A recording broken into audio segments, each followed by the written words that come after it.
Victor Conti here, also known as Papa Hippo, here to demonstrate a brand new game called 45. We're here at the Turning Stone 30-second tournament at the Turning Stone in preparation. You can see preparations being made in the room. And we're here to introduce the game of 45. And the name 45 comes from the number of points that a rack of 9 ball is. 1 plus the 2 plus the 3 through the 9 is 45 points. So we're here to explain this game, and what we've essentially done is made it a score-keeping game.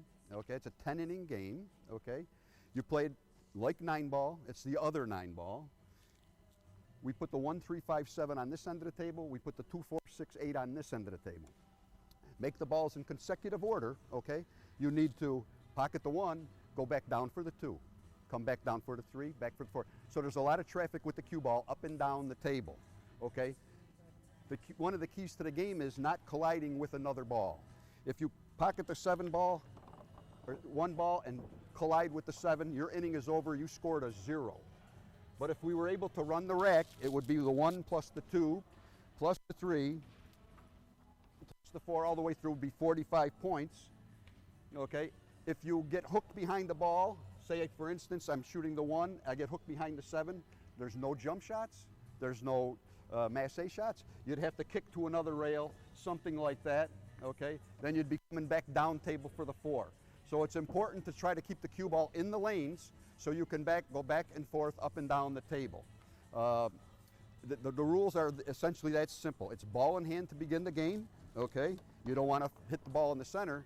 So what we've done is, for beginning players, and all for that matter, what we're doing, as opposed to trying to teach somebody the game where the point of contact is, the point of aim is, okay? What we've done here is give them a big target, okay? So we're gonna let them pocket the ball. All they have to do is try to learn where the cue ball is going. Again, I'm stuck behind the 7, I can't get to the 2. I kick, if I missed, I would have scored 1 point. Okay, so the point of the game is to see if you can get a perfect 45. 1 rack of balls is 45, that would be 1 inning, okay? You're gonna play 10 innings. Each player plays 10 innings. It's an equal offense game, okay? Total offense, no defense. The only one that can leave you safe is yourself, okay? So all players shoot the same thing. Just like in bowling, everybody's gonna shoot those 10 pins. Over here, everybody's gonna shoot these 9 balls. If they get through the first rack, it's 45. The ideal, which is what we're looking for, that's why we're here at the Turning Stone. We have a pro event going on here with 128 of the best players in the world, if not, and what we're hoping to do is see what the players, from a professional standpoint, to give the game some viability and to find out if in fact it's something that the pros would play, but yet at the same time it's a game where amateurs can play, okay? A lot of times when players are first introduced to the game, they play 8 ball and 9 ball, very difficult. Sometimes they lose interest in the game before they become accomplished players. They don't learn enough, and consequently, they may leave the sport. Retention is very low with new players in the game, and what we're doing is looking to increase the retention. If the retention is 3–4% years ago, we believe it's probably less than that today. What we'd like to do is double whatever the retention is today. For every new 100 players that come into the game today, only 4 players will still be with you a year from now. So what we're looking to do with this game is to increase interest and keep the interest of new players to the game, okay? And if they see the professional players play this game, they know that they can do this. It wouldn't take long before players are getting through this first rack.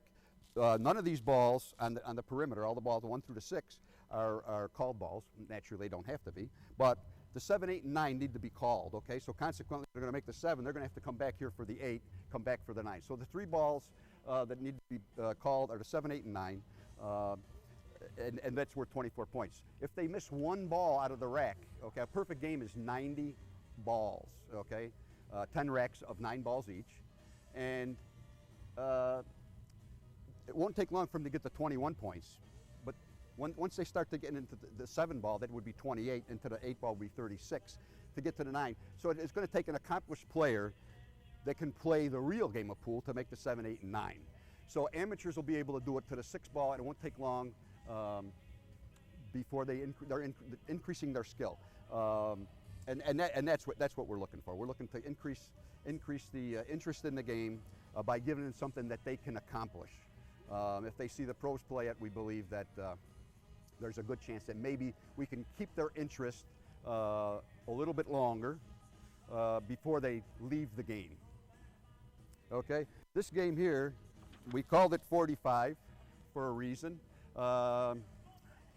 45 being the value of the points.